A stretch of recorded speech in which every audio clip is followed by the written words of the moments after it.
It is 11 a.m. Joseph Mullin of Wareham is walking his kayak to Parkwood Beach, just a few blocks from his house. The temperatures are lingering in the 50s. It is a chilly, damp morning with promises of misty rain.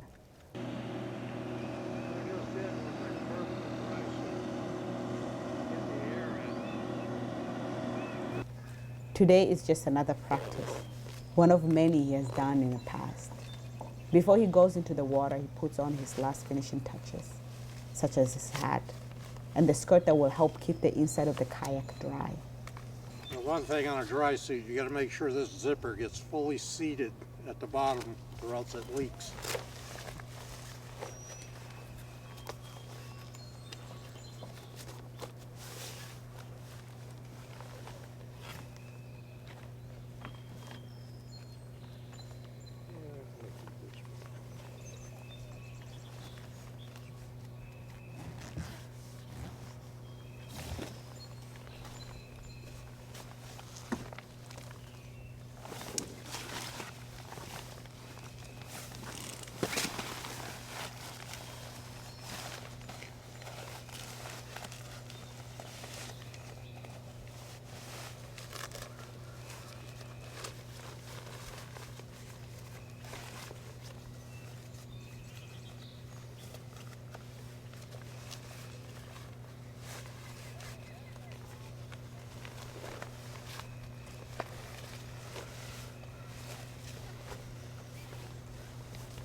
What I just did was I burped the dry suit to get the air out of it. Because if you got air in the suit and you accidentally roll over, it'll keep you from exiting the kayak. It'll also keep you from trying to right it back up again if you know how to roll it.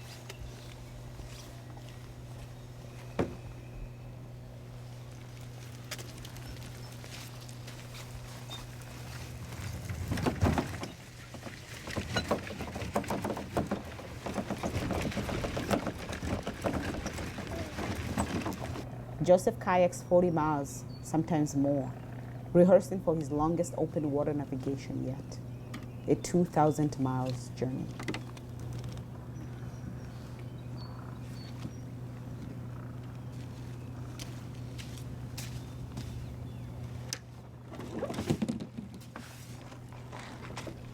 Before putting the kayak into the water, he takes out the detachable dolly and disassembles it into parts.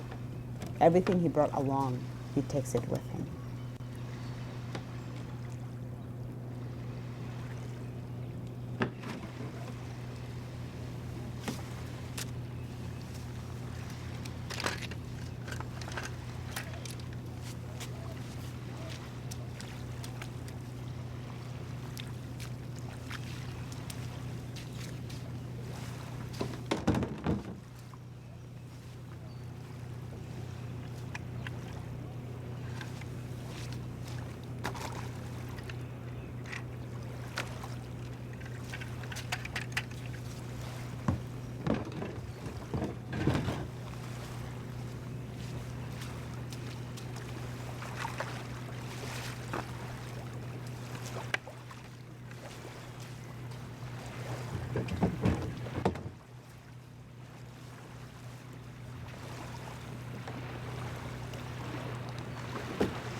Safety is key.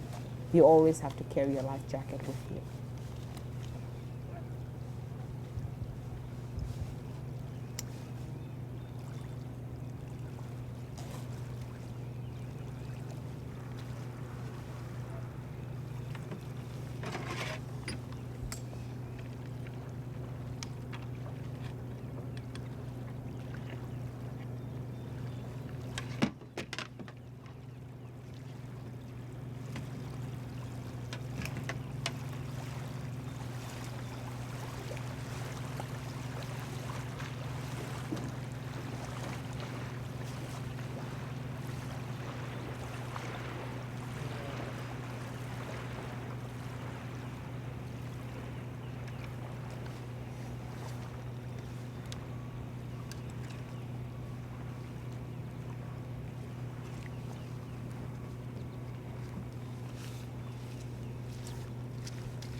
You might remember Joseph from our interview with him last July as he was advocating to raise funds for Mission22, a quest to raise awareness, gather support, and stop veteran suicide in America as a result of post-traumatic stress disorder. Joseph, who too is struggling with PTSD from his underwater recovery experiences, he used to be a jet mechanic in the Navy during the Vietnam War. A few things have changed, including the starting point since we last spoke to Joseph. The starting point, I changed from Yarmouth, Nova Scotia to Quoddy Head, Maine. And the reason I did that was a number of people were telling me this time of year there's a lot of heavy fog up there.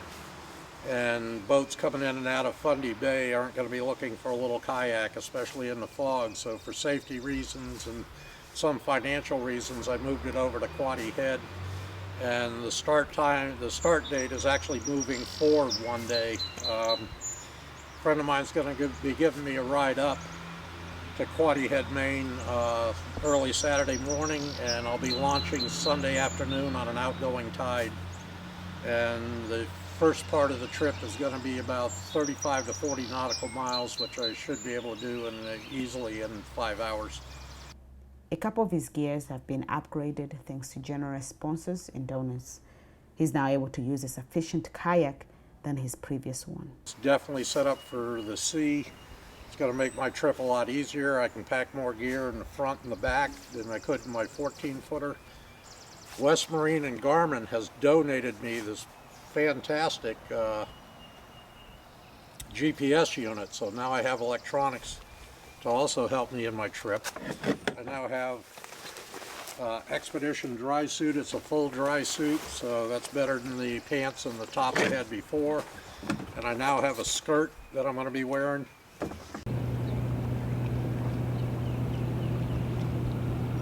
Joseph is an avid open water kayaker. He has decided to use his passion and knowledge on water navigation as a way to join the fight against veteran suicide. His desire to help veterans derives from an understanding that there is a bond among veterans that cannot be explained nor broken, no matter which branch you served in.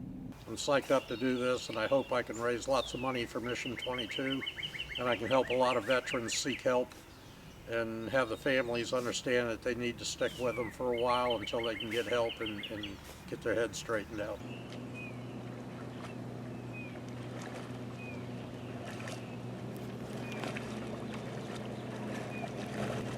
Joseph started his journey last Sunday, April 30th. To track his journey and finding how you can assist Joseph in his cause, please visit his progress on his website.